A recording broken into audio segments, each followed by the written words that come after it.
Hey folks, welcome to the DarkHorse podcast live stream number 93, is it? That's right. That's 93. Right. We are slightly discombobulated, having just returned from a fantastic, if brief, excursion to the San Juan Islands. Yeah, it was terrific. For those of you who don't know the San Juans, the most northwest territory of the lower 48 in the United States, it's an archipelago that is divided in half by a political line, right? The Gulf Islands of Canada are part of the same archipelago, and really so is Vancouver Island. But they are extraordinary, really extraordinary. Yes, they really are an amazing place, and with an amazing history. And we will be talking more about them next week. It was a little bit difficult to get some of the photographs from our trip wrestled into shape because we arrived so late last night. So next week we'll talk more about the San Juans and all we learned and thought. We did indeed, and more immediately. We're a little discombobulated because you just brought me water. We just got back. We had left our cats in the capable care of a young woman, and they missed us. And one of them is now sitting here drinking with his paw from my water and spraying it all over my computer. Yes, rendering the amount of water that you have at your disposal suddenly zero. It's desertification right here on the podcast. Yeah, happening in real time.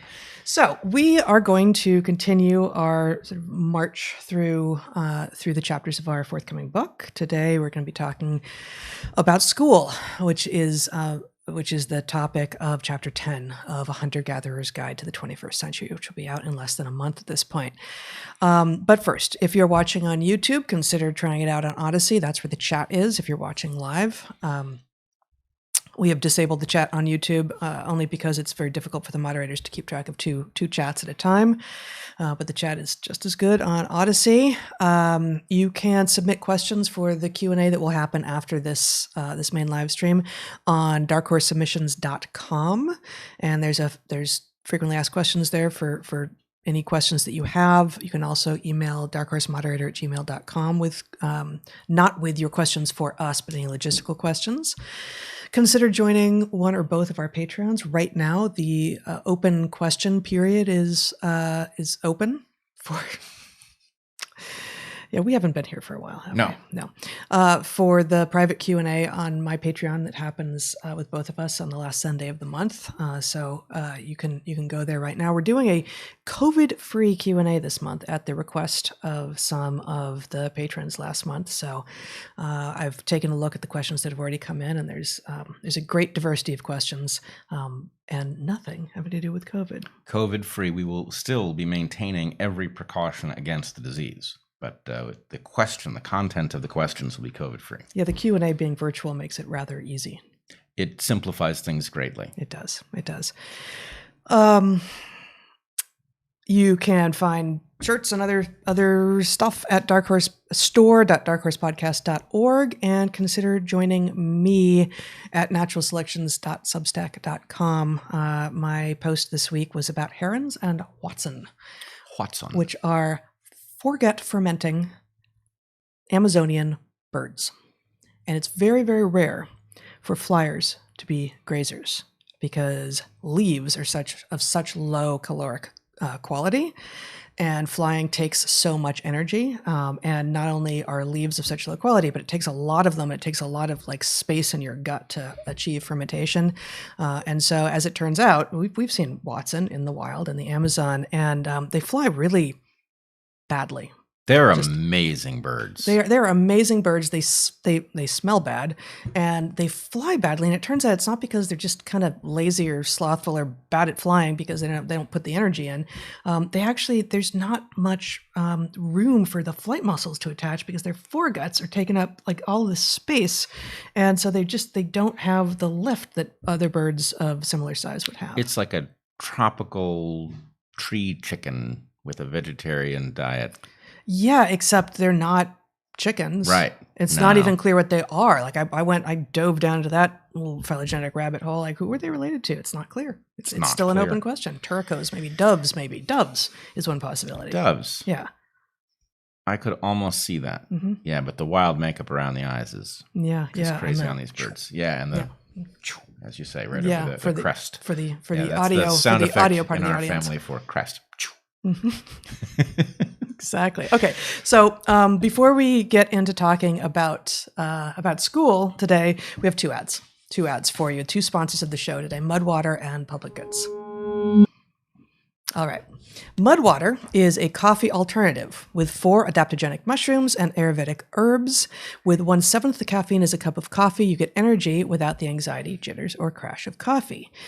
Each ingredient was added for a purpose by the makers of Mudwater: cacao and chai for mood and microdose of caffeine, lion's mane for alertness, cordyceps to help support physical performance, chaga and reishi to support your immune system, turmeric for soreness, and cinnamon for antioxidants.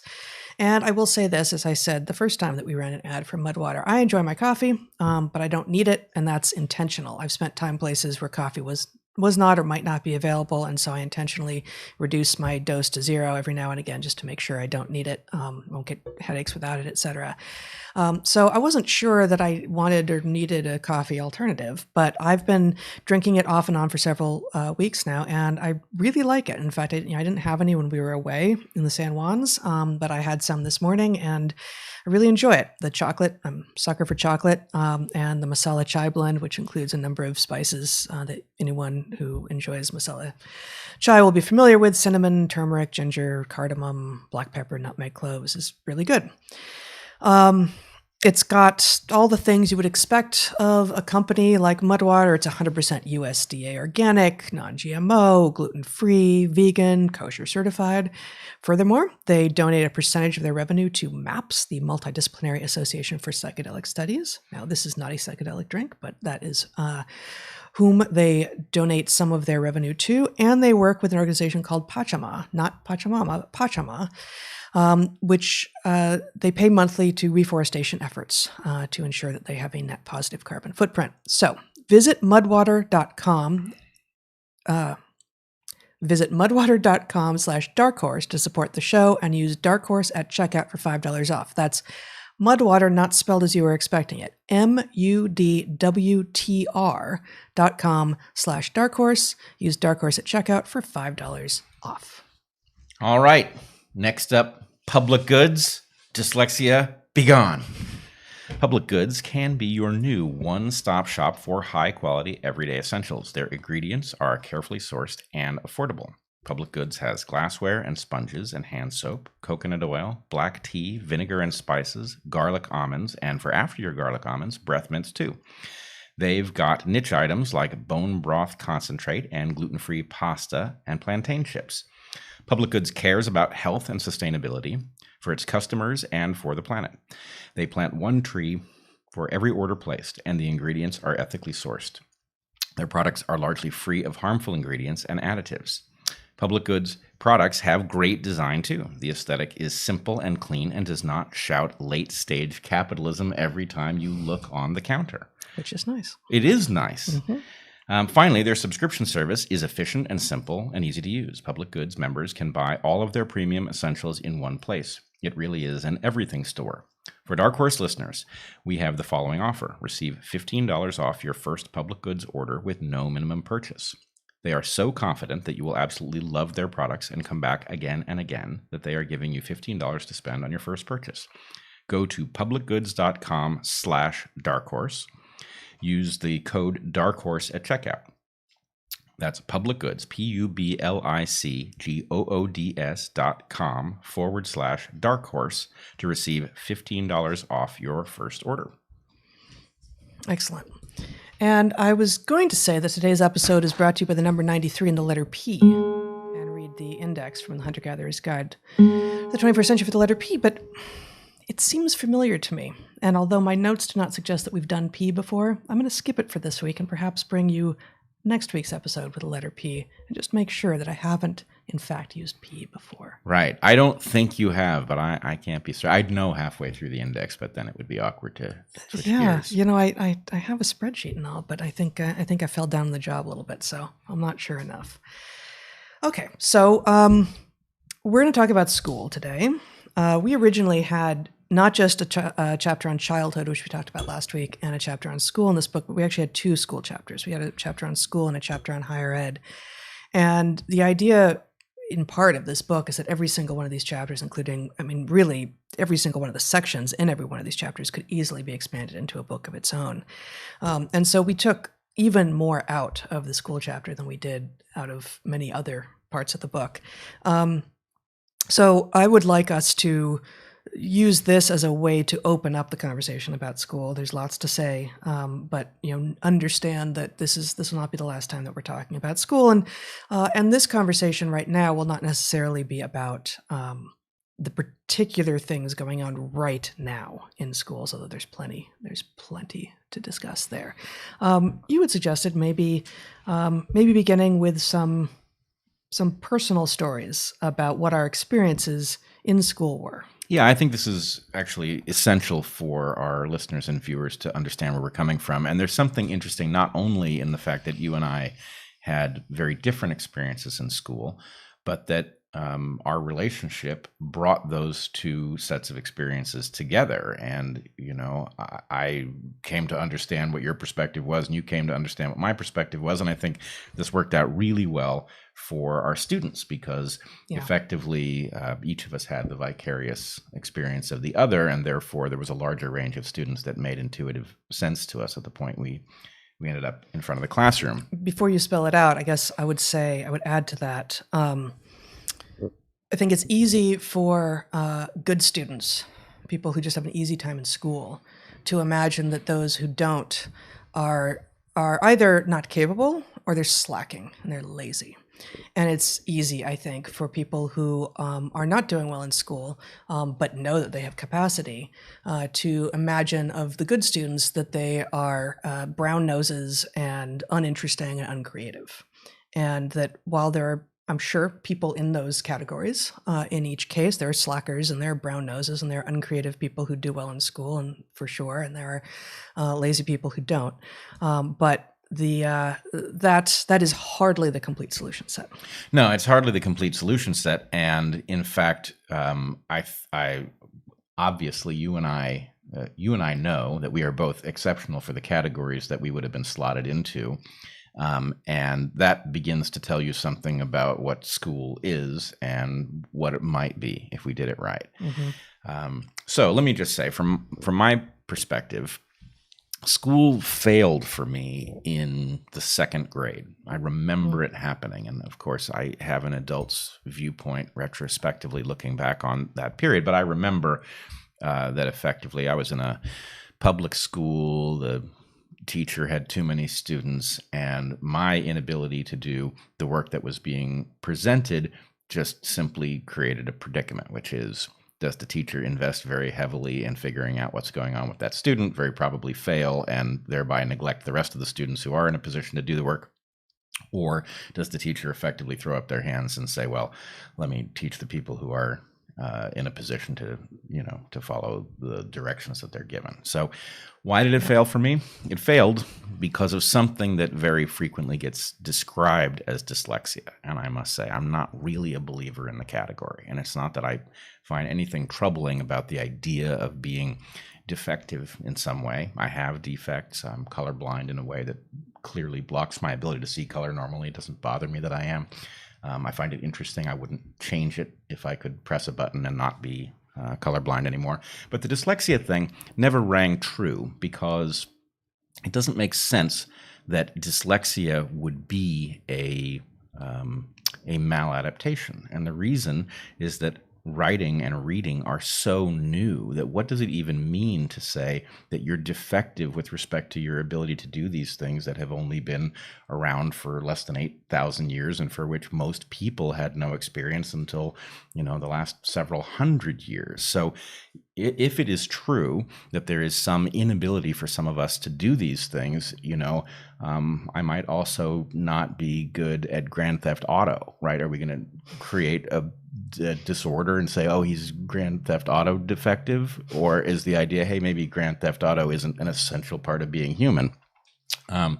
So in any case, I imagine that there is a bell curve distribution of how awesome your mind is at the point that somebody points it towards reading, how awesome your mind is at picking up symbols off the page and transducing them into meaning, and I'm at the low end of that, which makes me dyslexic. But I also know that everybody gets what I've got when they're tired or when their glasses are dirty, right? It's not like we see the world in some different way. It's like reading itself as a challenge. And I also know that the reason that reading is a challenge is because paper and ink were expensive until 20 minutes ago, right? And so because paper and ink are expensive, there's pressure to make the font as small as possible, to get as much text onto as few pages as possible with as little ink. And so, okay, we've picked a font size that renders some fraction of us not great at processing the symbols. And if you jack up the font size,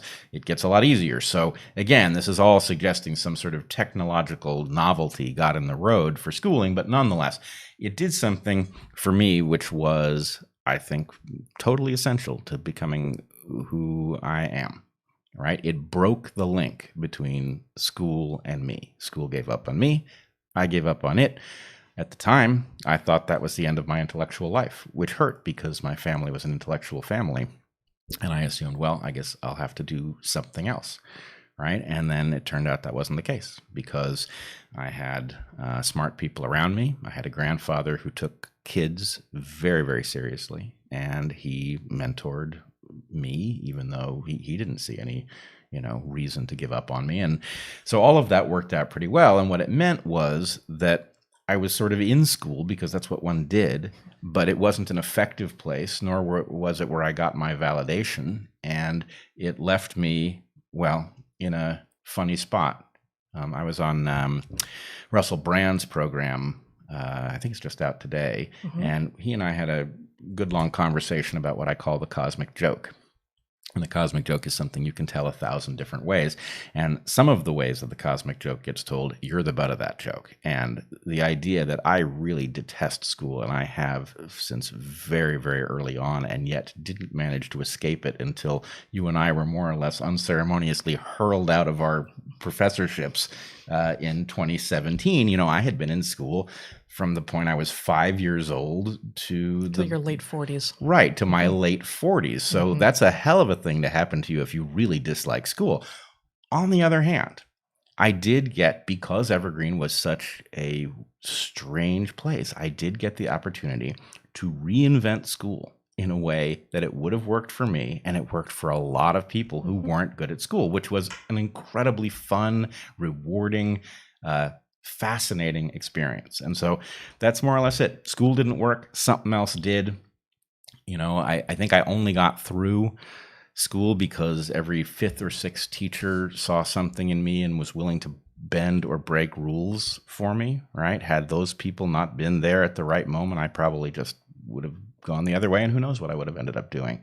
But having gotten to the front of the classroom at a college where there were no rules about what you had to teach or couldn't teach or how to teach, you could completely reinvent the classroom, which I did, and it was great. And so anyway, okay, that's my side of the equation. Let's talk about your side, and then we'll talk about how they fit together. Boy, we could just go on forever on this, couldn't we? So I had, school was easy for me. I read early. I was driven to read, and I loved reading. And so the part of your story and the other people who were diagnosed or not with dyslexia, who I've come to know well, that I don't have any match for in my experience is where you avoid reading. You find it actually painful in some regards. It's true that there are moments, fatigue and such, where reading may become a little bit more difficult, but I don't think it ever, what you said about everyone has this experience of sort of seeing the world, seeing the written word as if through a so-called dyslexic's eyes. I'm not sure that's true. Because things can get more confusing, but they're still deeply enjoyable. I mean, you know that I love to explore, and I almost never want to go out without some written word with me just in case. I will spend hours on end just watching animals do what they do, but I also want to have something to read just in case. And there are many people like you who are not driven to have the written word with them. And I think that the fact that the written word is what modern schooling revolves around is the biggest challenge for many people. That is true.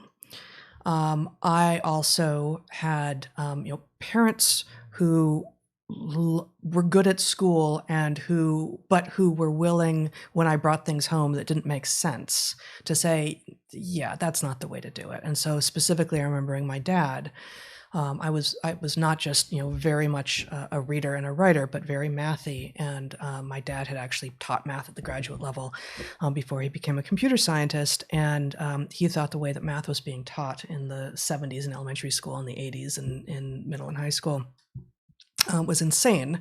And he basically said, don't do it that way. Why are you memorizing things? We will do this from first principles as much as possible. And it was fun and exciting and wonderful, and it ensured that my love of math was maintained as opposed to disappeared by the compulsory schooling that we were all being put through. It is also true, I am certain, and there is ample research to back this up, that modern compulsory schooling, at least in the sort of standard public and most private school modes in the weird world, are more designed for girl-typical ways of learning than for boy-typical ways of learning, and that while it is not, I think, good for girls either to be expected to sit in rows neatly, tidily, quietly, and raise their hands whenever they have anything to say, and have to be excused to do anything physical with their bodies. Girls are typically, even non-gender typical girls like I was, a fairly tomboyish girl. Girls are more able to sort of put up with that level of, frankly, authoritarian, top-down description of what it is that you need to do in order to be allowed to learn than boys are. So I don't know. There's a ton more to talk about, but I was rewarded by school early for reasons I think that came from within my family and within me. I did not take those rewards as the source of my value, which is, I think, it's that conflation that allows school to beat people. That if school can convince you that when it says you're good, that means you're good, and therefore you should keep chasing its description of you being good, and when school tells you you're bad, that means you are bad and school is right, and you need to chase school's association of badness or goodness, then school has won, and then your motivational structure has been hacked by a system that is probably not interested in your well-being, but actually interested in containing you.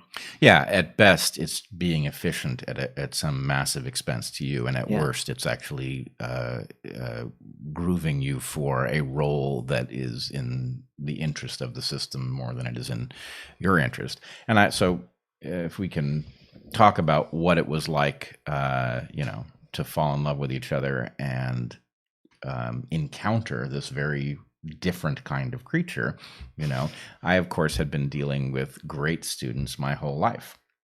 And, some of them are your friends, right? Sure. And some of them are total pains in the asses. Oh, one of my best buddies in high school was, valedictorian, top of the class. So it's not like I didn't get along with people who were good at school, but I did find that there was something about most such people where there was a way in which there was a kind of ability to think that waned over time, right? Mm-hmm. And this was not the case with you or with John or with the other, excellent students who I did end up hanging out with. But it was definitely the exception rather than the rule, because, what I saw, and then what I think we saw when we were teaching, was that school is a very gameable system, and that a lot of what great student syndrome is it's people who have gotten lured into the game of school, and they've gotten very good at getting school to spit out the hallmarks of success. And the chances are, if you get very good at the school game and you see, well, if I'm succeeding at school, then I am good at this and I am knowledgeable, right, that effectively what you don't realize what you're giving up, which is the ability to see where it's wrong, for example. And if there's one thing that is essential to making progress in the world, it is figuring out where the world has stuff wrong, right? So in some sense, the most important thing is easily lost if you're too good at school, unless you have, in your case, a father who, how have you said it? He did not suffer fools gladly. Right. And so the point was somebody, it's the ideal thing is more or less what you had, which was the ability to do school, but not an obligation to listen to it when it was wrong. And that's the hard thing. It's what we should be shooting for in the creation of school structures, but it's very hard. You either create something that isn't very effective at all, or it's too effective and it causes a loss of the ability to see what doesn't add up. Yeah, no, absolutely. Maybe I think we should continue this conversation, but let's read this first excerpt because I think it fits nicely with what we're talking about. So this, again, from chapter 10 of A Hunter-Gatherer's Guide to the 21st Century. What is school? For children, school can be understood as love and parenting commodified. Put another way, part of what school is parenting that has been outsourced. We have already seen many of the harms and risks of reductionism, yet one more is that reductionism facilitates the commodification of easily quantifiable things, while tending to ignore those things that are less quantifiable. Thus, school becomes about metrics: how much, how fast, how well. Did the little one read, do their multiplication tables, memorize a poem? It should go without saying that there is clear and enduring value in reading, multiplication, and poetry.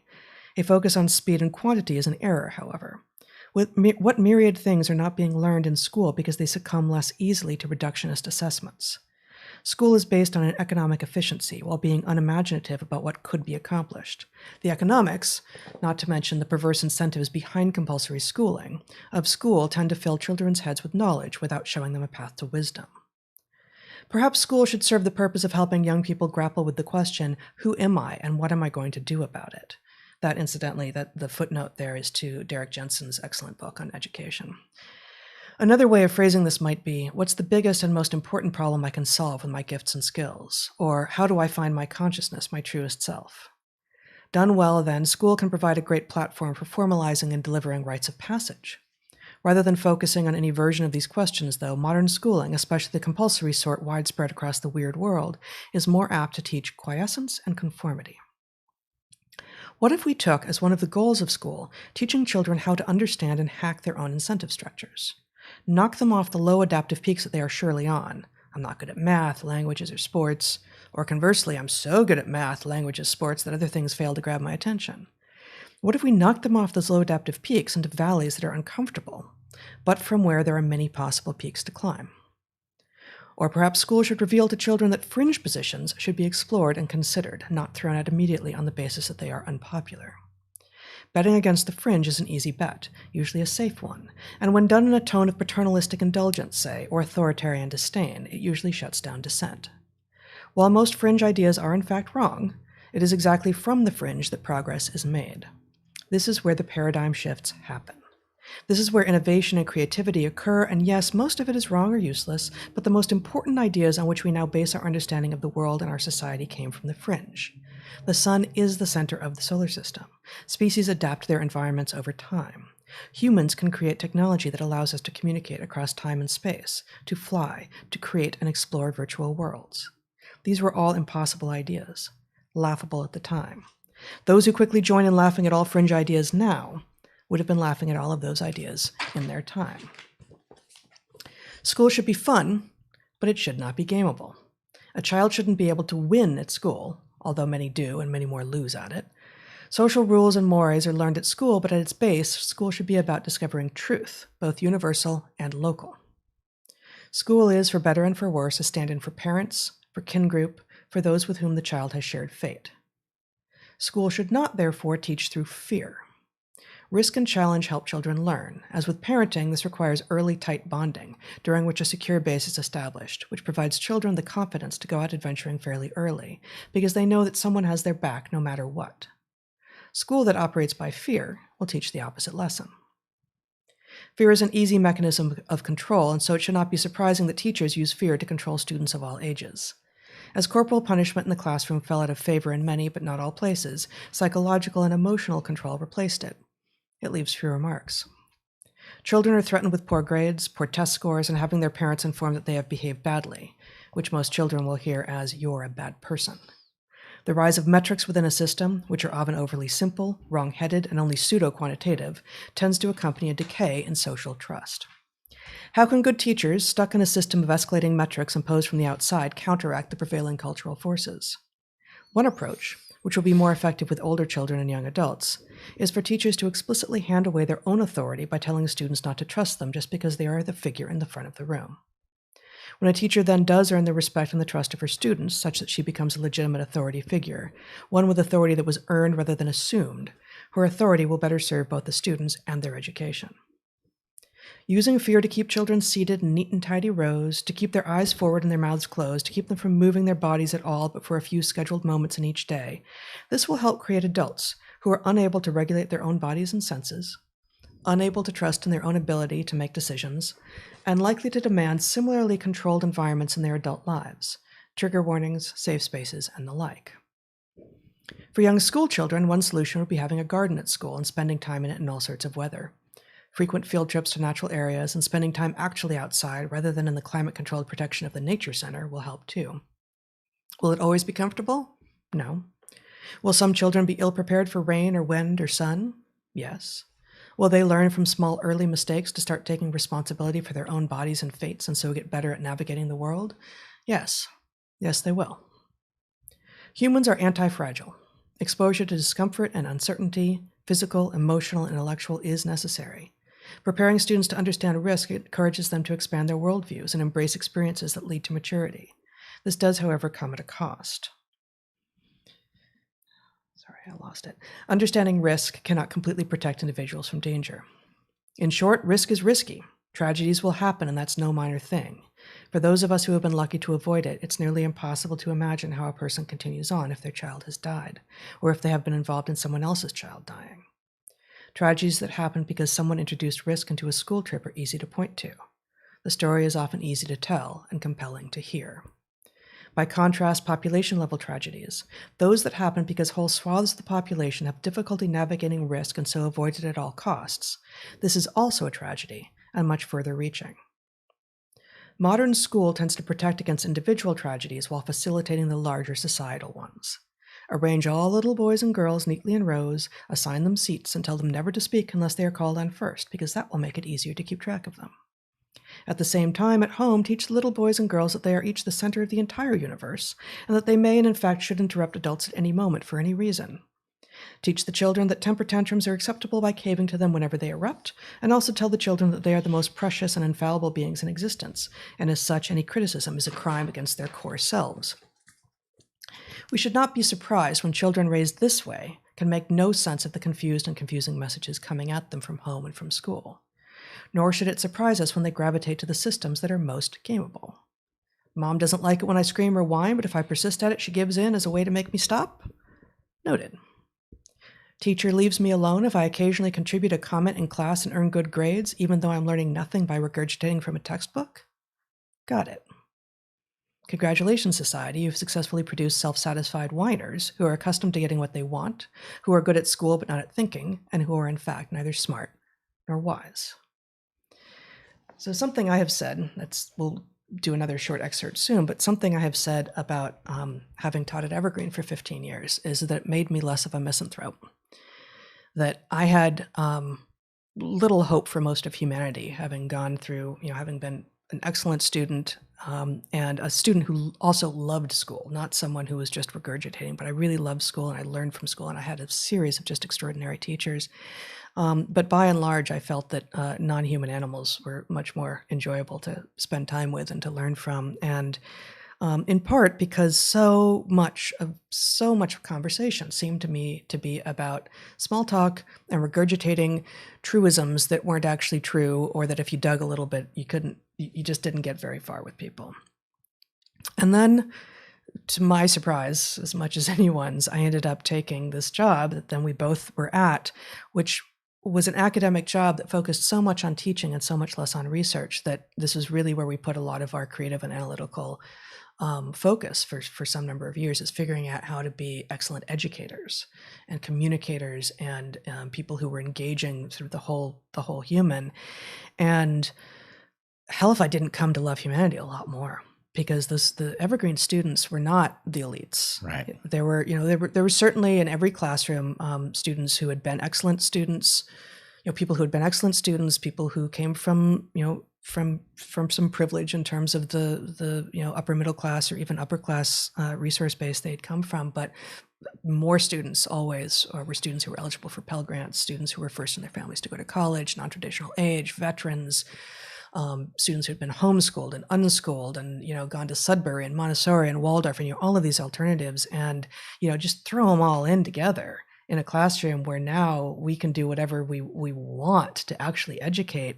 And almost every single one of my students in every single one of the programs that I taught me something and surprised me, and were, demonstrating what a beautiful thing a human can be. Yeah, it was very much a different experience than one would have had. Let's say you had the job at Harvard, right? Mm-hmm. If you had the job at Harvard, it wasn't your primary focus. You were probably there for some other reason. Sure. And then the other thing is, if you got the best student in every high school who has shown up at Harvard, it's a very different class than a group of people who are extremely quirky and unusual, and each one, it's not that they've all gotten good at the same game. Right. To the extent that they've gotten there, they've learned very different things along the way. And, I can even hear in this description what somebody at one of those high-powered places is thinking about the sort of pitiful classrooms full of people that we had, but that was exactly not what they were. The amount of potential in those rooms was amazing. Yeah. And the job of figuring out how to unleash it was like nothing else. That's right. And I used to spend all summer thinking about what I was going to say on the first day of class, right, in order to set it in motion the right way. And I don't think I ever once said what I intended to say, right? It always was some speech I didn't see coming. But, it involved... Well, one of the things that we both did in different ways is what is alluded to in that excerpt I just read from, which is to say, I'm up here with the degree and I will be writing your evaluation at the end. We didn't have grades, and that was actually a good thing. But, I don't work for you. You're Right. not my employees and I'm not your boss. And I'm not your employee and you're not my boss. But also the fact that I'm standing here sort of sage on the stage style does not mean that you should trust me yet. You should show me respect as I should show you respect as a fellow human being. But I have to earn your trust such that, hopefully, day after day, week after week, month after month, you come to find that you don't need to be skeptical of anything that I say that sounds outside of your domain, because you've come to recognize that I am actually trustworthy. But don't assume I'm trustworthy just because someone hired me because I got a degree. Because there are plenty of people who've been hired who have degrees who are in no way trustworthy and don't know anything worth teaching. Right. And I, for my part, came to look for the one or better a few students that were present, no matter what you did. If you put together an interesting program description, it would attract at least one and often several students who were willing to push back. Sometimes they didn't even realize it because they've never been invited to exactly. You're talking about from moment one. Because over time, lots of students would. Well, that's my point. Is if you've got the one, at least one, right? Mm-hmm. If let's say it's the worst case, right? And you this only happened a couple times in 14 years of teaching, but let's say you've only got one person bold enough to contradict the professor on day one, right? And so then, okay, you've got to find them. How are you going to do that? Well, I used to. This is going to sound terrible. I know it's going to sound terrible, but it's amazing.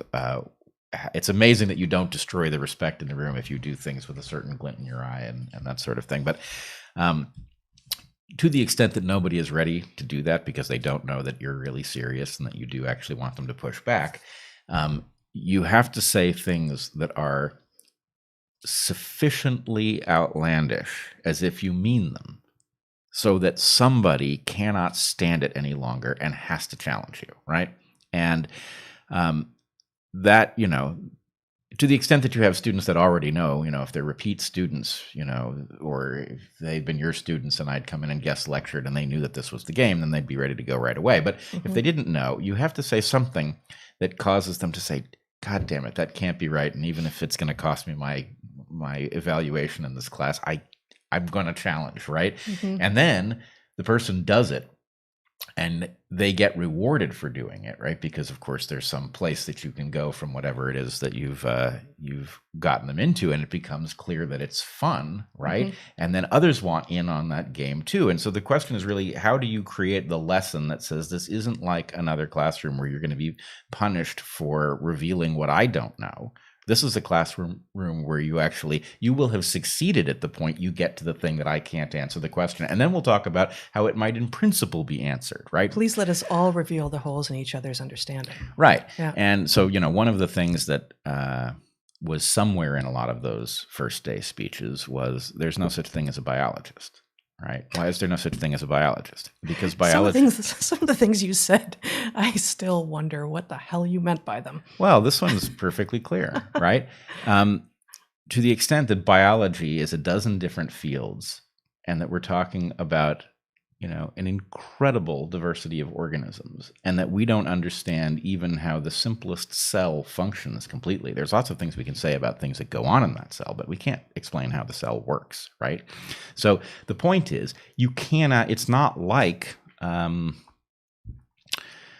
it's not like analytical chemistry where you can effectively master a landscape of, analytical chemistry up to a point. It's a landscape so big that the point is what you can have are the tools that allow you to unpack the landscape. And then at the point that some set of questions becomes interesting to you, you can pursue them. Yeah, I mean, I guess. I used to have occasionally, if I was doing vertebrate evolution, for instance, and I'd end up awarding credit in vertebrate zoology and phylogenetic systematics and evolutionary and both evolutionary theory and, depending on what they'd done, maybe research methods. And then I'd have students come at the end and say, well, okay, but do I get credit in biology? You're like, it's all biology, right? But the same thing when I was doing animal behavior, I'd give credit in behavioral ecology and in tropical zoology, depending on on what it was, and in statistics and various things that we were teaching. I say, okay, but what about the biology? So I guess I feel like you're contributing to the confusion. Well, contributing to the confusion is how you teach, but no, I'm not denying that there is a field that deserves to be called biology. My point is, it is impossible to be expert across it. And how many times did we encounter people who thought they were expert in some taxon or some process who didn't know thing one about the way adaptive evolution works? Sure. Right. Yep. And the point is, well, okay, that's not my specialty. And it's like, well, yes, but the questions, you don't understand that there's an edge to the questions that you're good at answering that, is right at the place where we start getting to the question about why it looks the way it does. So part of what you're, I think the point, I don't love this particular approach, and this is something that we revealed when we taught together too. That Yep. we in some ways share a brain, and yet we have very different approaches, both because of our own experiences in school and our own developmental experiences, and just our proclivities and interests. But part of what you're revealing is the more of a generalist you are, the more that you can use first principles and rules of thumb and an analytical toolkit to approach any problem, as opposed to, I've got this stuff memorized and I've got this, let me see, is it on my cheat sheet, is it on my recipe list, like how do I deal with this thing? The more of a generalist you are, the better able you're going to be for certainly this modern world that we're in. And that is a match too for, I think, why, well, modern K through 12 schooling is failing for a number of reasons. Part of it is all of the injunctions being placed on teachers in, just like you have, teachers have so many fewer degrees of freedom within which to move, that the best teachers can't reveal that they are, really, really skillful. But so that's sort of coming from the government end of things. schools of ed, which are, captured by a bunch of crazy ideology. But even before that, they're training people very, very narrowly. And so, you have people going like, well, I teach history. It's like, the younger the kids are, and really we found this at the college level, but certainly the younger the kids are, the more you want someone in the front of that room, and you're going to have to be, rewarding their efforts more than elementary school teachers are currently rewarded. But the more you want someone in front of that room who's capable of taking any question that comes at them. Well, right. And, why are the plants growing now? Why, there's like any number of questions that little kids ask. Sure. That some, that a teacher will say, well, that's not in the curriculum today, Ricky. Like any teacher who says that to a kid is helping kill off the curiosity and creativity and helping turn that child into a cog, which, is it's in the book too. But I literally had a colleague, a faculty member say at one point, well, they're going to end up cogs anyway, so of course I'm going to help turn them into cogs. Like, okay. Look, those people are terrible. Yeah. My point was, it's tools. You can look up the facts. It's tools, right? And so what's tools? The reason that there's no such thing as a biologist, because if we imagine a biologist as somebody who knows biology, it's impossible to know biology. What you can know is how these things tend to work, and then you can go look at the piece that is necessary for a particular set of puzzles. And, so that, of course, I deliberately said it in a way that causes the brain to, throw an error. And the reason I did that was because I wanted them to think carefully about what their expectation. Oh, you've got a biologist teaching this class. What does that mean? Does that mean that they're an expert in all things biology? Because I find that extremely unlikely, right? It's hard enough to get a faculty of biologists that, could be expert in all sorts of things. What you're going to get is, deep dives here and there. And if you're lucky, you're going to get a high capacity to wield the logical tools that will allow you to unpack the various puzzles that might be relevant. Right. And just this reminds me of, so this is John Taylor Gatto, who recently died, but I think he won awards for his teaching in the New York City schools, and he's written a number of books. Weapons of Mass Instruction is another one. This one is Dumbing Us Down, the Hidden Curriculum of Compulsory Schooling, both highly recommended. But here's just a little section from the preface of Dumbing Us Down. He's talking about the 30 years. He says, over the past 30 years, I've used my classes as a laboratory where I could learn a broader range of what human possibility is, the whole catalog of hopes and fears, and also as a place where I could study what releases and what inhibits human power. During that time, John Taylor Gatto, have come to believe that genius is an exceedingly common human quality, probably natural to most of us. He says he didn't want to accept that notion. He went to 2 elite universities that taught him quite the opposite. But he says, the trouble was that the unlikeliest kids kept demonstrating to me at random moments so many of the hallmarks of human excellence: insight, wisdom, justice, resourcefulness, courage, originality, that I became confused. And then he says, was it possible I had been hired not to enlarge children's power, but to diminish it? That seemed crazy on the face of it, but slowly I began to realize that the bells and the confinement, the crazy sequences, the age segregation, the lack of privacy, the constant surveillance, and all the rest of the national curriculum of schooling were designed exactly as if someone had set out to prevent children from learning how to think and act, to coax them into addiction and dependent behavior. Bit by bit, I began to devise guerrilla exercises to allow as many of the kids I taught as possible the raw material people have always used to educate themselves: privacy, choice, freedom from surveillance, and as broad a range of situations and human associations as my limited power and resources could manage.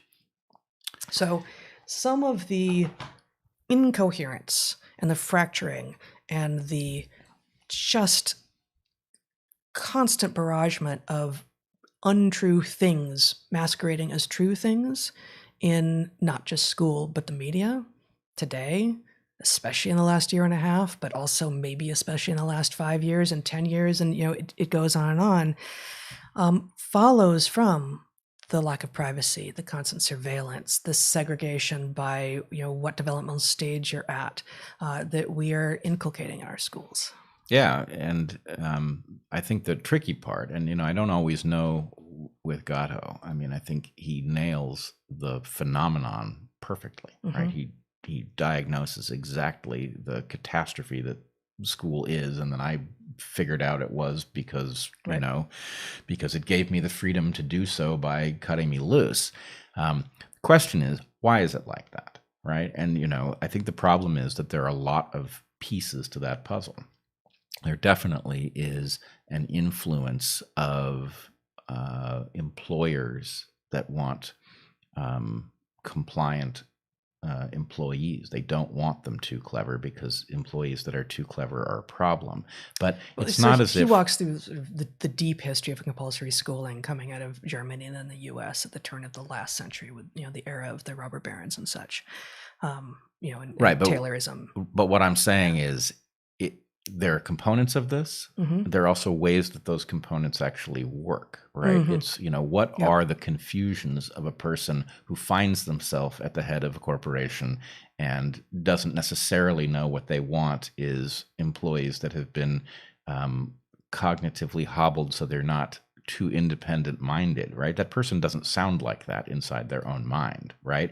They have a list of things that they want that are desirable things, and they don't either understand or allow themselves to understand the tensions between those things and other desirable things that they might want, right? So, we see, for example... So, in part, you're pointing out that there are cognitive dissonances that are required, that because most people aren't supervillains or superheroes, right? It's easy to imagine the nasty CEO who sounds like that, but that's not actually what most of them sound like. And making stark the cognitive dissonances in our own heads is part of what being an educated person is, I think. Right. It is the ability to decamp and take up a position that you don't hold and see how robust it is if you, give it a good solid go. Yeah. And there are also ways of compartmentalizing, right? So some great corporations have had a skunk works in which the rules look very different than they do, right? In other words, even the entity that wants compliant employees to do the job also knows that it has to have unruly people somewhere in order to innovate the next job, right? And so I don't know why school looks the way that it does. I know it's built to fail, or it's built to fail if what you think its purpose is to create enhanced capacity minds. And I completely agree with Gatto. It's almost a tautology from my perspective that we are all born with genius level capacity, and it gets quickly narrow. All of us who are born intact, right? That the human mind, it's not like some of us are programmed to be super capable and others are programmed not to be. You've, back to what we talked about last week, we're talking about the blankest slate, in all of Animalia. Why is it the blankest slate? Because that offers the possibility of innovating new programs that are capable of extracting more from the world than a pre-programmed creature could. So there seems to be an assumption among the chattering class, the so-called intelligentsia, that most people can't handle the truth, right?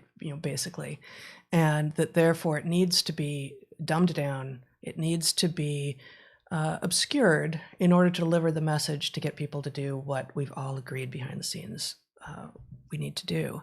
And I think your and my experience in 14, 15 years of classrooms, plus the many years that we spent being teaching assistants in graduate school, revealed quite the opposite. Actually, that, almost everyone is capable of taking in diverse, weird, crappy data that has conflicting signal in it and that requires nuance to parse and trying to make sense of it. And that does not guarantee that everyone will come to the same conclusion, of course, but then neither does democracy. And, it's a weird moment to be in when the people in the world's democracies are simultaneously arguing that we need to obscure information from people in order to mandate compliance with conclusions. Yeah, it's like the generic built-in cover story for which there is no evidence. Right. Yeah. Actually, yes, if you shout fire, people may stampede toward the door. But does that mean, at the point you start obscuring that there's a fire, you're the villain, right? The question is, can we deal with the question of how to get the truth into the public sphere? And, some people will be hearing this and, clutching their pearls over, did they miss the game theory problem? If we tell them the truth, they won't do the right thing. Those things are real. Yep. On the other hand, we have a tremendous amount of evidence that not only are humans capable of addressing those things, but that they do it beautifully up until modernity, right? It's modernity that undoes. Well, so I mean, is it modernity? And it being modernity is, and hypernovelty, to use our term, is really one of the prime theses of our book.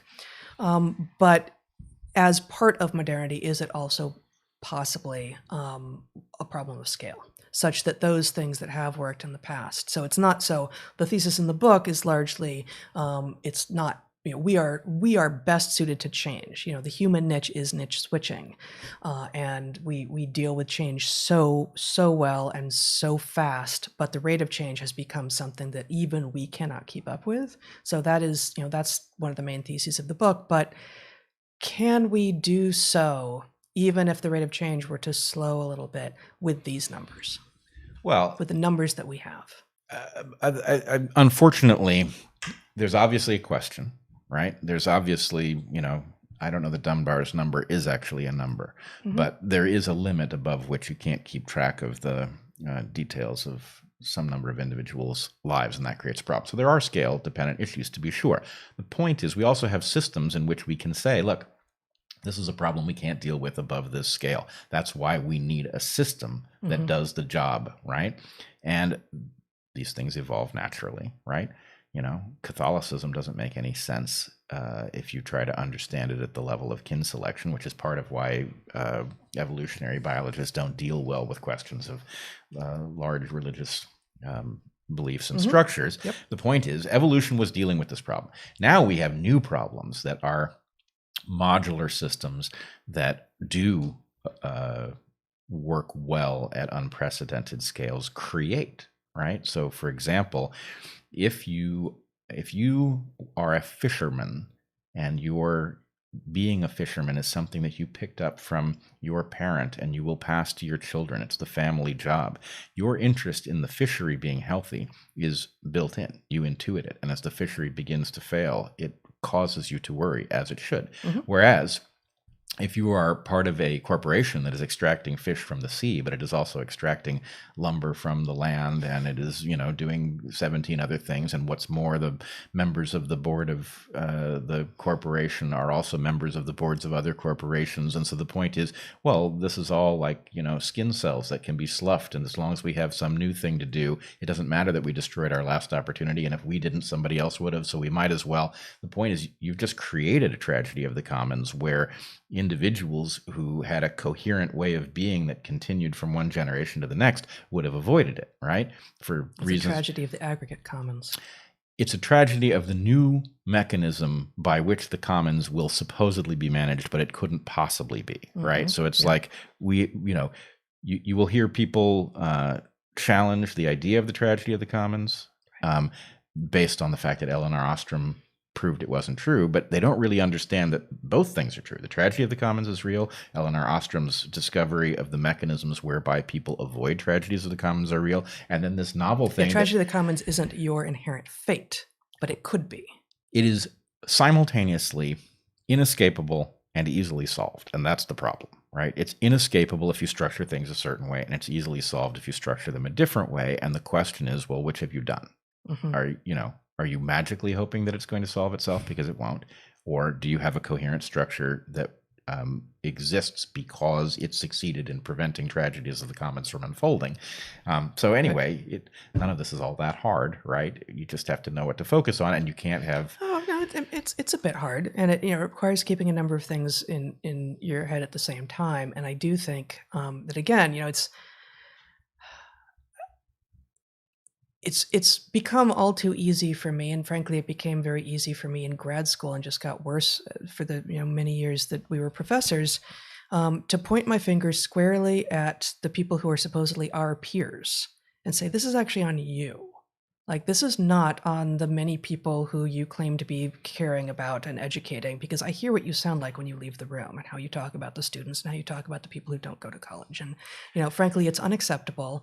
And your degrees often don't mean anything, because I've also seen what those programs look like where you got the degrees, and they're often worthless, and they're not teaching you how to think, and they're not teaching you how to hold things in your head that seem like they couldn't possibly be true, and sit with that for long enough. Go like, okay, instead of just getting so uncomfortable so quickly that you kind of just make a hasty decision and throw one away, and it's possible that that one you threw away was the true one, and that this was the one in error, or that it's actually different contexts, and you need to know that these are both possible, but in different contexts. There is a refusal to sit with uncertainty that is, I think, all too often a result of a modern education. And the more educated you are, the more likely you are to be really uncomfortable with that uncertainty. I think it's even worse, because not only are these programs very often the academic programs, degree programs, something like worthless, but that they are actually successful at doing something that is antithetical to their stated purpose, right? So what they effectively do is take highly capable people and cause them to become responsible to certain kinds of dog whistles that snap them in line. And, at first, it's an issue where, yes, you may be able to think across a domain very effectively, and then something can't quite stomach the last step in that domain. And so it backs you off just slightly. But eventually, once you've allowed something to stand between an individual and the pursuit of the complete truth as best we can understand it, right. What the point is, you just basically breached the dam, right? Yeah. Once you have that ability to hold back on the truth a little bit, the point is it just becomes captured, and it sells false stories that are actually about economic well-being or political power. And the problem is, you've got all of these people with fancy degrees who, yes, if they had been raised in a different system, might be very, very good in their domain, but in fact are capable of telling flat out lies, because something, successfully signals to them, hey, you go too far down that road and you're going to starve, right? There are there are not enough jobs, and you won't have one if you keep going that direction. Right. And this is a conversation for another time probably, but this is what tenure is supposed to grant, right? Like, tenure is supposed to provide the protection against such perverse incentives that now you can tell all the truth, right? But certainly for scientists, it can't possibly be fully protective, because, as we've talked about in previous episodes, at the moment, the way that science is funded means that your tenure doesn't get you anything. Like, the tenure doesn't get you NIH grants or NSF grants. You need to be asking the right kinds of questions and have peers that are going to read your grant application with a kind eye, and then peer reviewers for the publication of it. And so it has become, as such systems will, it has become a series of sort of nested sets of cronies. And somehow when you say that, you get told that you're not speaking truth, even though it's exactly the truth. Well, we've got another problem with respect to tenure, which is that the things that you are absolutely required to be good at in order to get it are the things that guarantee that once you have it, you're not going to use it for anything interesting, right? And said the guy who had tenure to another person who had tenure at Evergreen. In fact, it wasn't even called tenure. So the point is, Evergreen was so weird, and the whole process was so bizarre that, yes, we did have the thing that was closest to tenure at Evergreen. Look how much good it did us. But but nonetheless, it is exactly the same puzzle as well. How do you get to be president? Right. Well, you have to demonstrate that you are, good at greasing the wheels and taking orders from the people who've got the power. And then once you have that job, the point is, what you're excellent at is corruption, right? Which is exactly why, frankly, Unity 2020 was, whatever you may think of the plan itself, the right idea, which is you have to speed somebody past the corruption and get them into the office that has the power in order that when they get into that office, they will do something that isn't corrupt, right? So, yep. Yeah. How about this? Here's a quote from the great Robert Pirsig in Zen and the Art of Motorcycle Maintenance, An Inquiry into Values, which is a book I highly recommend. The real purpose of the scientific method is to make sure nature hasn't misled you into thinking you know something you actually don't know. If you get careless or go romanticizing scientific information, giving it a flourish here and there, nature will soon make a complete fool out of you. So this in service not of talking about all of school. I don't know that has particular relevance in a discussion of literature or art, perhaps. But when Zen was written in 1974, I think I don't have it written down, something 70s, I believe.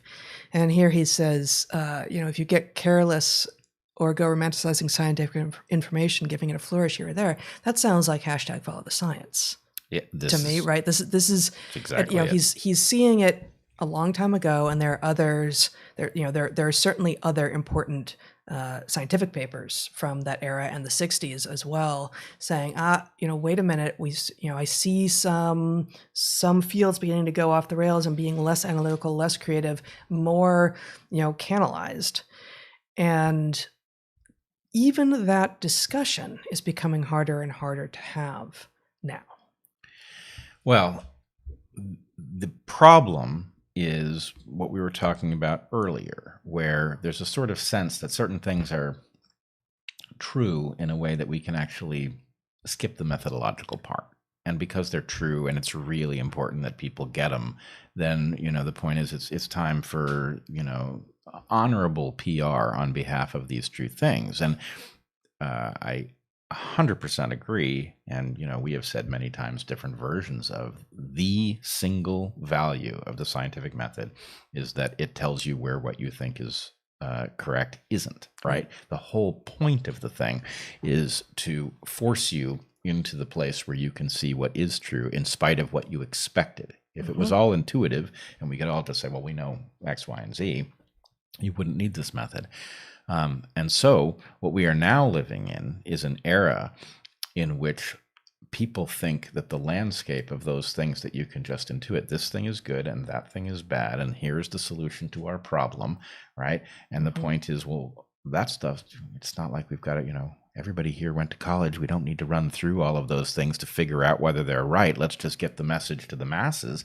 And the answer is, do you understand what especially in complex systems, right? If you're talking about these supposedly obvious truths about what we should be doing and shouldn't be doing in a complex system, or, even worse, as the case is with COVID, where you have a 3-layered complex system, right?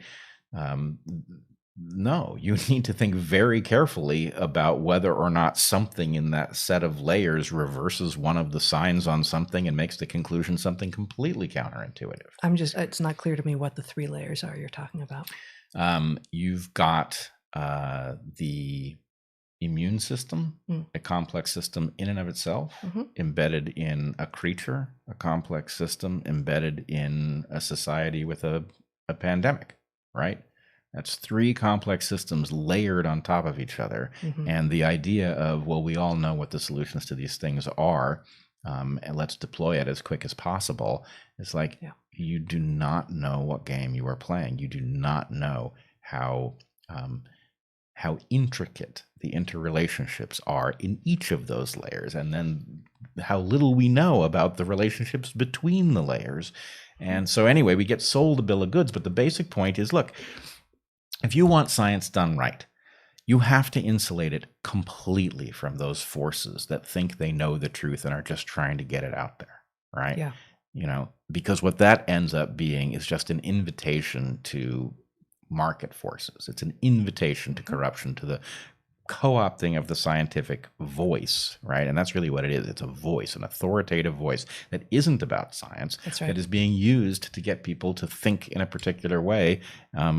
For what reason, maybe we don't even know yet, but it's a very dangerous process. And the point is, the only antidote is real science, and real science is quirky and weird and done by people with who may not be the easiest to get along with. They may not be your favorite person at the cocktail party, but you need people who are good at the method and know how to deploy it and know that they can't back down just because it tells them something counterintuitive. Yeah, and it often doesn't look like you're expecting. It's not linear, and it doesn't necessarily come in a lab coat with glassware. Right. Yeah. Right. The trappings of science are not science. Science is a method, right? And then, as we've demonstrated before, science can be done in a laboratory. It can also be done wearing rubber boots and, wielding a machete, right? That's right. Science is a method that works anywhere where there are processes to be understood. Exactly. Okay. Little pivot here, a little bit more. Sure. Short excerpt. 1.5 page excerpt from, again, the school chapter of a hunter-gatherer's guide to the 21st century. This section is called "The World is Not About You," from the school chapter. Children have been harmed through oh boy. The world, did I mention that the cat drank my water? Here, yeah, okay, I have some. I would love some of your water because you did not put your paw on this. No, not even once. Thank you, much better. The world is not about you. Children have been harmed through no fault of their own by a perfect storm of societal factors that emerged in the late 20th and early 21st century, which we have already reviewed. The rise of pharmaceuticals being prescribed to children, helicopter and snowplow parenting, and the near ubiquity of screens, never mind what is on them, have all made school an even more difficult place than it once was. In the United States, add to these the economic and political forces that have reduced school funding while increasing testing, thus cutting the creativity and freedom of teachers off at the knees. When Heather, that's me, primed her students for study abroad trips to Panama or Ecuador in advance of embarking with them, she was trying to build not just the academic skills required for the work, but also the social and psychological ones required for extended trips outside of anything most of them had previously experienced. She would ask them, what is your relationship with risk? And what is your relationship with comfort? Just because you can say in advance that you will be okay with the bugs and the mud and the not having access to the internet doesn't mean that you actually will be. Perhaps most important of all, though, we are going to leave ourselves open to serendipity. We cannot know what all will happen on this trip. We're going to go, and some interesting things will happen. Those conversations included discussions of how risk is different in landscapes that haven't been rendered safe by liability lawsuits and in which medical help is far, far away. We talked about the hidden hazards of the jungle, rising water, tree falls, compared with the familiar ones like snakes and big cats that people are primed to be scared of. Risk and potential go hand in hand. We need to let children, including college students, risk getting hurt. Protection from pain guarantees weakness, fragility, and greater suffering in the future. The discomfort may be physical, emotional, or intellectual. My ankle, my feelings, my worldview, and all need to be experienced to learn and grow. The students whom we took on study abroad trips were carefully chosen, mature, capable, smart, and adept. Even so, the inability to control our surroundings, the intentionality of succumbing to serendipity when in the jungle, threw many of them into states of confusion, which sometimes manifested as anger. Many of them believed themselves to be excited about exploration, about discovery, but only when it looked and felt as they had already imagined. By inculcating in children the sense that order is always better than chaos, and that being easily counted and prioritizing doing things that are easily counted is the honorable way to go through school, and therefore life, many would extrapolate, society creates adults who bristle at the unexpected and the new. Not only doesn't the jungle look or feel as you are led to believe from even the best nature documentaries, but the people on the streets of Panama City or Quito aren't what you think. The cloud forest and the people who called it home long before the Inca or the Spaniards ever arrived will surprise you too, as will everything else, if you take your blinders off and let yourself experience the world without taking everything so personally. Mostly, the world is not about you, but you can learn from it, and an education should allow you to do just that. Yeah, this is, it's funny. It seems so obvious that the world is not about you, and yet the nature of one's interaction on the internet, I think, especially if it's, if you're young enough that it is your developmental experience, reifies the false belief that it is about you. Mm-hmm. And it's epistemologically devastating, right? The ability to understand yourself as a biased observer and to try to minimize that is somewhat dependent on your ability to understand that your your centrality to your own perception is a bad thing and not a good thing. Yeah. No, that's right. And that's actually a great segue to, I wanted to talk about a little bit about embodiment as well, embodied cognition and embodied perception. And, the idea that many people have, largely, I think, without having formalized that this is what they believe in their heads, that you can learn sufficiently just by being passive, by taking it in. And, this is one of the less frequently objections to video games as a whole, as a holistic learning environment. And as we said, I think last week, neither of us feel that video games are inherently, a negative, but that the higher the proportion of your life they take up, the more likely you are to be limited in how you can understand yourself in the world. And so there's this classic, pretty immoral, I think it couldn't be done today, research on learning in kittens from 1963 called Movement-Produced Stimulation and the Development of Visually Guided Behavior. And it's different from the one that we are more familiar with, in which pairs of kittens from 10 litters are kept in darkness for all but 3 hours a day. And then for 3 hours, one of them is basically harnessed up and allowed to move and walk and explore. And then the other one is basically on the other end of like a carousel from the one who's harnessed up, but passive. And so everything that the one sees, the other sees as well, but the one is actively engaging with the world in order to interact with it. And the second kitten in each case is only passively experiencing it. And those kittens who only passively experience but see everything that the actively engaged kittens do are rendered basically helpless and hopeless. They cannot make sense of their world later on. And there's plenty of work that has followed from that. There's a whole field called embodied cognition that recognizes actually that when we are restricted from moving our own bodies in relation to the world, we find ourselves incapable and often don't recognize that we are incapable. So I think for me, that may be the most important piece, that we also lack the recognition of our own incapability. I found, an interesting piece by a woman named Speakerman from 2018 called Carousel Kittens, the Case for a Value-Based Internet of Things, in which she says human beings are highly complex biological systems with an embodied consciousness that develops intelligence through experience of the world. Technology is making that experience passive rather than active. And so this is bigger than school. This is about what the world is that we are creating for ourselves. But I would say that school too, this model of school where you sit still and there's a moment to be active, and it's called recess. And maybe we'll even skip recess if we feel like we need to cram more stuff in to study for the test. Is effectively a way of assuring us that our children will grow up incapable of being fully functioning adults.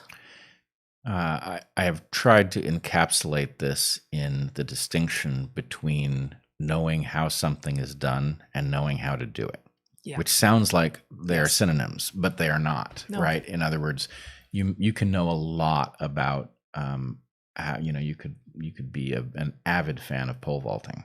Mm-hmm. And never have pole vaulted. And the point is, you'd be thoroughly inept at the point you attempted it, because yes, you could know a lot about what makes a good pole vaulter better than a bad one, but the point is, the knowing isn't in the part of you that is involved in the doing. And the most important thing, and I know that the reason that you're making this point central here, is that at some level, those who have only received the information don't know which part of it is likely to be false. That's right. Right? You can read a textbook full of stuff. They can't be discerning. Right. They don't know what the truth sounds like and how it sounds different than fictions that are plausible but not right. Mm-hmm. And it is essential. The ability to, discernment is really about that distinction between the things that are actually true and the things that only sound true, right? That's the important border. And, we have an educational system that is obsessed with, delivering things in this abstract form that does not allow you to detect the distinction. And yeah, it's an absolute tragedy. I think in some sense, you're hitting the nail on the head that the passive kitten is a thoroughly disabled kitten, no matter what they've seen. Yes. Right? Yes. You can have been shown the world, but if you didn't take yourself around that world and make decisions about how you would engage it, you are just a passive vessel, and your passivity early will turn you into someone who can only be passive later. You lose your agency. You lose the potential to be an active and engaged individual in the world. And that's what so much of this embodied cognition research is demonstrating, which really, like with a lot of evolutionary biology, it feels obvious in retrospect. And it's just like, of course you can't separate humans. There is no simple duality, right? There is no split between mind and body, and you can just, treat make sure that your body is functioning and then focus entirely on your mind. They are engaging one another. There are feedback systems, and it will not work. Neither will work fully if you treat them as separate systems. All right. You ready for a curveball? Please. All right. This raises an issue. Hey, Zach, can you show the picture that we managed to extract from the camera? The bee. Oh, my God. So you took this beautiful picture, which for people just listening, what are we looking at? You're looking at a single, very large flower. This is from the San Juans on the coast, like literally maybe 100 meters from the water. And a very on a large rocky promontory. Yeah, on a rocky, windblown bluff. And you're looking at something like a sunflower, and a bee is approaching to pollinate. Now, the reason I raised this is there was something in the quote you read about technology making this passive engagement with the world normal. Mm-hmm. And there's this paradox for me. I love photography. I love to take images, especially of creatures. Mm-hmm. I've almost, I've used them in my teaching because I had them. Right. They weren't necessary because there are lots of images in the world. And it's kind of an antiquated form. Like, why do you want a still image in the first place, right? A video can capture so much more. But I know that for myself, there's something about the puzzle involved. There are really two puzzles if you're interested in photographing animals. One is, do you understand the animal well enough that you can do something other than just be lucky? Right? Because luck is there's not enough of it to get good photographs at a high rate. You have to understand the creatures, which sometimes means I don't know anything about that creature, but I'm going to watch it for several days and try to get photos of it and figure out enough about what it's going to do that I can position myself so that I'm in the right place, right? And so in this case with the bee, I have a zillion photographs of bees on flowers, right? They're pretty boring, right? Catching the bee on the way in and managing to get the bee in focus, right, required, this. You were there for a while. I was there for a while, yeah. And it's a problem I've never quite solved previously. So this was a case in which a half an hour or 45-minute investment finally solved a puzzle I hadn't solved before, and it was a highly technological puzzle too, mm-hmm. right? You got to wield the camera just right, and in order to get both the flower and the bee in focus, they have to be in a plane. And anyway, so my point is, in this case, it's actually technology that sort of sets a bar. It creates a useful puzzle to solve. Yeah. And the change in the technology does things too. The way I shoot photographs now is, has almost very little to do with what it was like back in the film era, right? Mm-hmm. Because your constraints are different. And anyway, my only point is that figuring out how to solve puzzles in the physical world, whether or not they're technological puzzles, is a way of training your mind to see things, whether it's how the animal behaves so that I can be in a position to photograph it when it shows up, mm-hmm. or something like that. So anyway, I would just advocate, take any real realm, even if your interface with it is technological, and figure out how to, is puzzleize a word? No. how to puzzleize it, so that there are solvable, difficult but solvable problems, and that they're interesting enough problems to you that your motivational structure will cause you to do it. There it is. Let's just maybe begin to wrap it up with 2 items from the Corrective lens this week from the school chapter. First one. I'm on the wrong page. You are? Yeah. All right. I'm going to fill in here. No, I'm good. Okay. It's just the next page. Here we go. Okay. Higher education in particular should recognize that civilization needs citizens capable of openness and inquiry. These should therefore be the hallmarks of higher ed. The need for nimble thinking, creativity in both the posing of questions and the search for their solutions, an ability to return to first principles rather than rely on mnemonics and received wisdom. These are ever more important as we move forward in the 21st century. A misunderstanding of how work will look in the future is driving people to specialize earlier and more narrowly. Higher ed is the natural place to counteract that trend and push toward greater breadth, nuance, and integration. Students of traditional college age today cannot accurately predict what their career will look like by the time they are 70, 50, or even 30. College is where breadth should be inculcated. And so again, higher education in particular should recognize that authority is not to be used as a bludgeon to shut down the exchange of ideas. Bob Trivers, evolutionary biologist par excellence and our mentor in college, once advised us to seek positions in which we taught undergraduates. His reasoning was this: undergrads do not yet know the field, and so are likely to ask questions that you aren't expecting, dumb questions, if you will, or ones imagined to already be settled. When the educator is confronted with such questions, one of 3 things is likely to be true. 1, sometimes the field is right, and the answer is simple, full stop. 2, sometimes the field is right, but the answer is complex, nuanced, or subtle. Figuring out or remembering how to explain that complexity or subtlety is worth the time of any thinker who deserves the title. And 3, sometimes the field is wrong, and the answer is not understood, but it takes a naive view of the matter to ask the question. Yeah, it's so true. You lose the ability to see the question, and when you're immersed in it. And anyone who's taught at all, it doesn't require being sort of a researcher into something very deep, but anyone who's taught can see themselves moving farther and farther from the minds of their students the longer they do it. How was it to be naive in like an open, wonderful sense, not in an ignorant sense, but like, what was that, and how can I maintain my theory of mind and understand what it's like to be in the heads of these people in front of me so that I can best reach them and communicate with them, and they can reach me and communicate with me.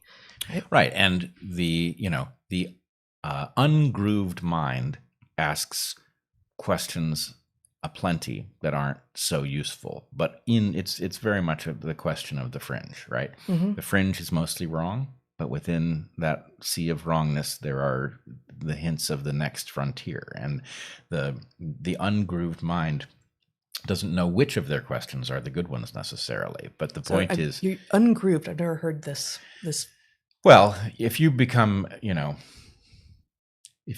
expert in, let's take this example. Our colleagues do not understand that the waiting time problem in evolutionary biology is actually real, because it was delivered in a sea of not very good critiques that came from intelligent design folks. But the point is, it's actually a good question. Is there enough time for the process that you know to have explained the adaptations that you see and claim have been produced by it, mm-hmm. right?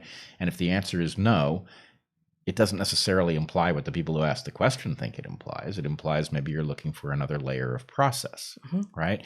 And so anyway, the point is, the grooved minds are so used to saying, here's the process that explains it. So I'm hung up on this grooved versus ungrooved. It sounds like it could, for me, as someone who's done comparative anatomy, I'm thinking like, the more actual grooves in brains, the higher the cognitive capacity. I don't think that's what you're meaning to imply at all. No, I mean grooved as in like canalized, like yes, canalized, okay. right. Okay. Which the point is, if you're very excellent at something, it has a lot to do with following those grooves because they lead to useful places rather than to spinning your wheels. So okay, I know I need to get to this point that's 8 steps down, and I'm not going to every time spend time making the first 5 decisions because I just already know where I have to go in the decision tree. Right, which is what Trivers was telling us, Yes. was that you need somebody who is naive in order to help you see where you've actually made a cognitive choice that you don't realize is a choice because you make it every time, Mm-hmm. right?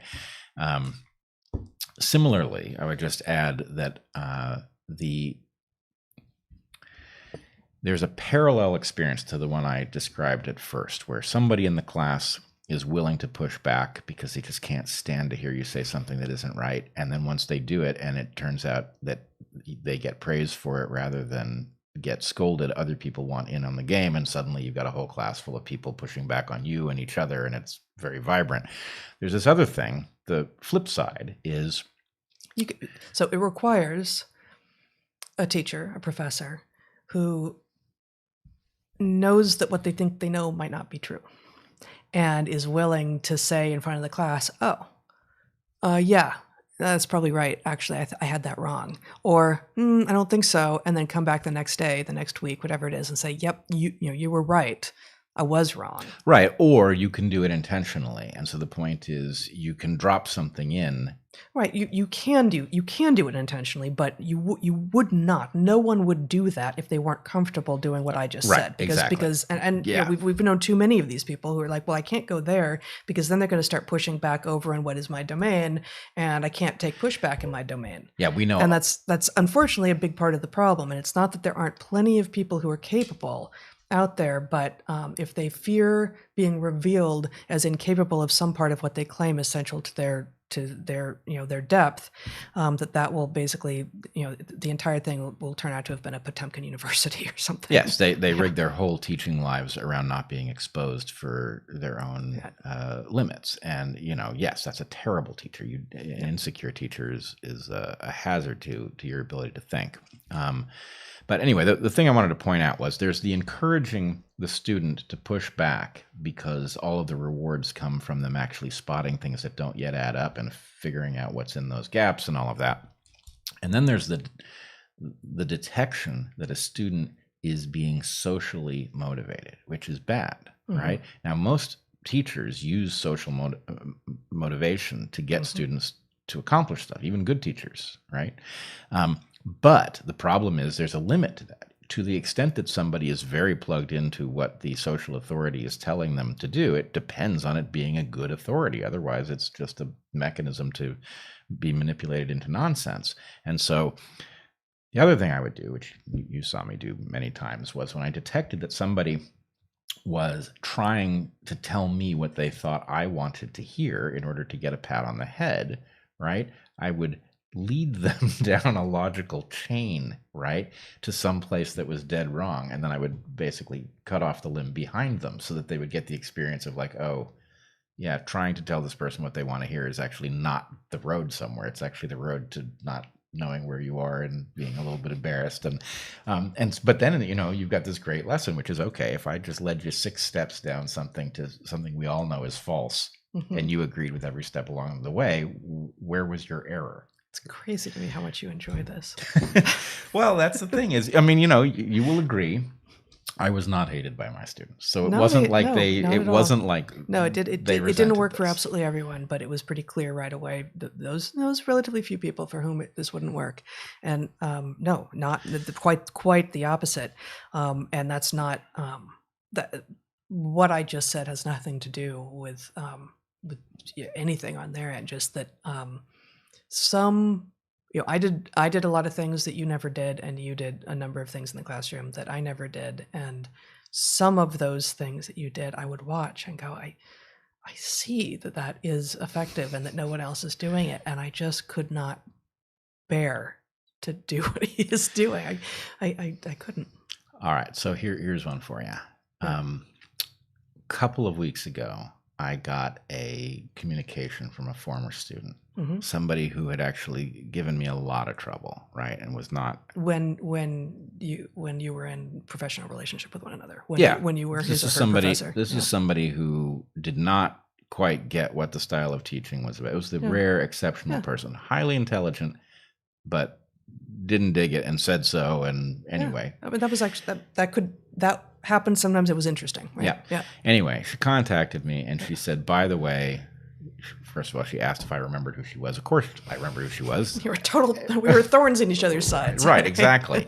But and I'm not going to use her name because I didn't check it with her. But anyway, if you're out there, you know who you are. You have an unusual name.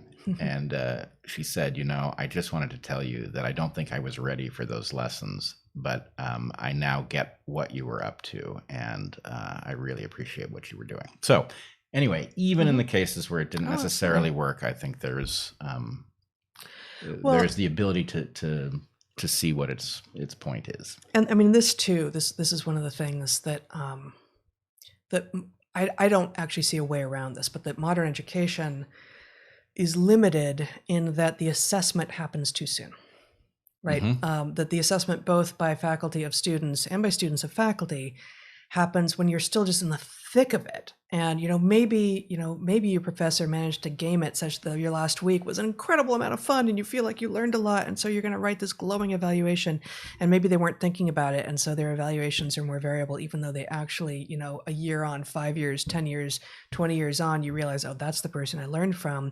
Why did I write that sort of mediocre evaluation of them? Oh, because they didn't, game it so that I was feeling full of dopamine at the point that I wrote the thing. And the same thing for faculty writing evaluations of students. And, I used to say, actually, especially after the study abroad programs, final thing is not a science thing, but I just want, a short essay on some aspect of this, be it, 5.5, 8 week, 11 week, whatever it was, expedition through either Panama or Ecuador, that you were surprised by and that you can analyze in some depth. And I would invite people to write me another one in a year, and 2 years, and 3 years. Say, I won't be in this relationship with you then. You are under no obligation, and I am, of course, under no obligation to read it, but I'm telling you I will. Anyone who sends me these a year on, 2 years on, 3 years on, reflection about this thing that we just did, that I created on your behalf and on my behalf and on our behalf, and that I allowed a lot of serendipity to happen so that I couldn't predict everything that would happen or all the lessons learned. I would love to see those. And there are a couple of people who do send me who send me those many years later, and it's amazing because the idea of assessment when you're still in the thick of the thing that you're supposed to have learned imagines again that learning that that the short time horizon is where it's at, and it's not. Well, there are three things there. One, it reflects what you said up top about, I'm not your employee, you're not mine. Yeah. There are superficial resemblances between this relationship and that, but that's not what this is. And to the extent that anybody would take seriously your assignment that gets turned in at their discretion years after any relationship, any formal relationship at all exists, the point is, well, actually, you as the professor were trying to create an experience that was meaningful enough that years later it would still be on your mind. And that's, of course, what you should be doing. Right. And the fact that, you and I know, if you've been in the field with students, right, you've been suffering with them, you've been, shocked alongside them, right? You've seen amazing things together, right? It's obviously the experience is one-off for each of us, but there's so much that's in that relationship that doesn't get quantified, that doesn't get evaluated. And of course it builds this connection that years later they want to tell you, what that actually meant to me, what it meant to me, I didn't get for 3 years. Right. And then finally it dawned on me. And of course, the idea that you're important enough to them that they would think to tell you, right, is a demonstration that this actually did live up to what the experience was supposed to be. It wasn't encapsulated in any way. And that's what, the all too common and pat phrase now, lifelong learners, right? Yeah. But There's honor in that. That's what we all should seek to be. And an educational system that is functional should inculcate that desire in people who are currently called students and may later be called teachers or carpenters or scientists or whatever it is that they're called. And they should want to both continue to learn, and yes, it's deeply human to want to share with those who helped create the experiences in which they learned the thing, what it is they learned. Yeah. And unfortunately, the attempt to systematize education has driven all of this stuff that's hard to explain and even harder to defend. It's driven it out of the system for most people, so they just don't ever encounter it, I guess. It's terribly sad. Indeed. All right. Are we there? I think so. All right. We will no doubt be talking about school again, but that's it for now. Hopefully there are some questions in the Q&A that we will come to shortly about school, so we can continue the conversation a bit. We're going to take a break. We aim for it to be 15 minutes. There were some technical problems that are not on our end that kept it way too long last time. We'll be back as soon as we can be with our Q&A. Go to darkhorsesubmissions.com to pose questions. We never get to all of them. We get to as many as we can. Consider joining one or both of our Patreons. Again, the window for asking questions on mine for next week's private Q&A is open right now. You can get stuff at store.darkhorsepodcast.org. You can ask logistical questions at darkhorsemoderator@gmail.com. And please consider liking this video, sharing this video, subscribing to all 4 of the relevant channels, both on YouTube, here, Bret Weinstein, and Dark Horse Podcast Clips, and on Odyssey. Same things. You have anything to say? Go solve some puzzles. Go solve some puzzles. Be good to the ones you love. Get out. No? Be good to the ones you love. Eat good food and get outside. Be well, everyone.